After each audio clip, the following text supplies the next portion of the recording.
सबसे बड़ी बात जो एक संकेतों के तौर पर पूरी चर्चा देश में भी हो रही है कि जब आप किसी दुश्मन के साथ युद्ध लड़ते हैं तो कौन आपके साथ खड़ा होगा, कौन नहीं होगा, नहीं कहा जा सकता है। जो कल तक आपके साथ दोस्ती की पीके गांठ रहे थे, वो कब भाग जाएंगे, कब गायब हो जाएंगे, कोई भरोसा नहीं है। इसलिए आपको आत्मनिर्भर बनना पड़ेगा। उसी दिशा में भारत और डीआरडीओ लगातार संकेत देता जा रहा है। प्राइवेट सेक्टर को इन्वॉल्व किया गया है, यह भी एक बड़ा संकेत है।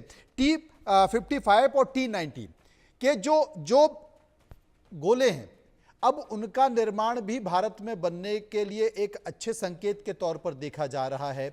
कितना असरदार होगा और क्या फर्क पड़ेगा? जय हिंद और बहुत बहुत धन्यवाद मुझे इस परिचर्चा में शामिल करने के लिए। और जहाँ तक बात है कि हम जिस प्रकार से शनय शनय आत्मनिर्भरता की तरफ तेजी से बढ़ रहे हैं, मैं इन दोनों शनय शनय और तेजी दोनों बोल रहा हूँ कि शनय शनय मतलब कि देखिए जो रिजल्ट आते हैं वो डेफिनेटली, क्योंकि ये इतना सिंपल साइंस और टेक्नोलॉजी नहीं है जो कि आप डेवलप कर सकें। अब हम बात कर रहे हैं कि जीपीएस लिंक्ड जो है वो शेल्स बनाने की, जहां पर कि सीईपी जो है 10 मीटर, यानी कि आप 10 मीटर की एक्यूरेसी से कर रहे हैं। जो आपके कन्वेंशनल शेल्स होते हैं उनकी सीईपी 500 मीटर होती है। तो आप जब प्रिसीजन की तरफ जा रहे हैं तो आपकी जो तकनीकी है वो बहुत ही उच्च कोटि की होनी चाहिए और वो ग्लोबल स्टैंडर्ड की होनी चाहिए। हम अपनी जो है आवश्यकताएं उनकी पूरी कर रहे हैं और साथ में हम डिफेंस एक्सपोर्ट की तरफ बढ़े, जो कि बहुत बड़ा हमारा एक लक्ष्य है।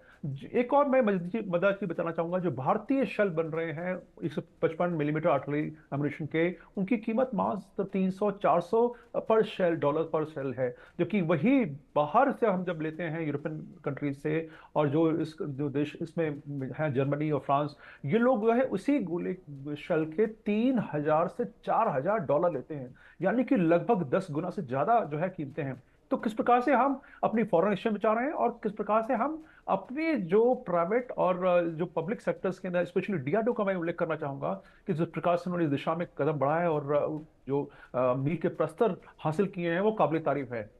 ये सब चीजें देखिए आम लोगों को पता नहीं चल पाती, लेकिन प्रयास जो है सतत जारी हैं। अब लक्ष्य जो है हमारे रक्षा मंत्री ने लक्ष्य दिया है कि 2029, यानी कि अगले लगभग 4 साढ़े 4 साल में हमें जो हमारा टोटल एक्सपोर्ट हो रहा है वो 3 लाख करोड़ से ऊपर जाना चाहिए। आप सोचिए कि कितना बड़ा जो है लक्ष्य है ये। और इसके लिए आपको जरूरी है कि अगर आप ग्लोबल मार्केट में टिके रहना चाहते हैं तो जो ग्लोबल स्टैंडर्ड्स हैं उसमें कहीं कोई समझौता नहीं होना चाहिए। तो निश्चित रूप से इसमें और हमारा जो टक्कर है, जो रन मेटल कंपनी जैसी है, जो सबसे विश्व में ज्यादा माना जाती है कि वो उस्ताद है इस फील्ड के।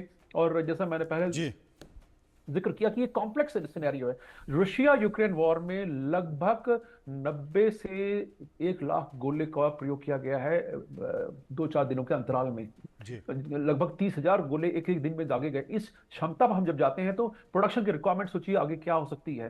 तो इन सबको फैक्टर को देखते हुए रिक्वायरमेंट, एक्यूरेसी, प्रिसीजन और जो हमारे लोकेशंस हैं, लोकेशन की मैं बात कर रहा हूँ कि हमारी जो ज्योग्राफिकल वेरिएशंस हैं, हम जो हिल्स में भी हैं, श्रीनगर में जाते हैं तो चाहिए 1 किलोमीटर के ऊपर होती हैं। हम डेजर्ट में भी जाते हैं, वेदर जो है वहाँ का ड्राई है और टेम्परेचर हाई रहता है। उसके बाद जो हम नीचे फर्दर साउथ में जाते हैं तो ह्यूमिड एनवायरमेंट। तो ऐसे विभिन्न वातावरण में काम करने वाली शेल बनाना और उनकी इफिशियंसी को इंश्योर करना एक बहुत बड़ी चुनौती है अपने आप में। और बहुत डीआरडीओ ने और हमारे प्राइवेट सेक्टर ने, दोनों ने मिलकर ये बहुत, मैं काबिल तारीफ है कि जो हमने प्राइवेट सेक्टर में जो लोग उस्ताद हैं इस फील्ड में उनका स्वागत किया है। और साथ में हम, क्योंकि जो टरेट वगैरह है जी। वो हमें बाहर के स्रोतों पर निर्भर होना पड़ता था। जी। अब हम जब खुद अपने देश में अब पैदा खुद करेंगे तो हम आत्मनिर्भरता खुद के कर सकते संकेत भारत का डीआरडीओ और भारत की सेना और भारत सरकार लगातार दे रही है। बहुत बहुत शुक्रिया करेंगे दोनों ही मेहमानों का जो विस्तार से मेरे साथ बने हुए थे।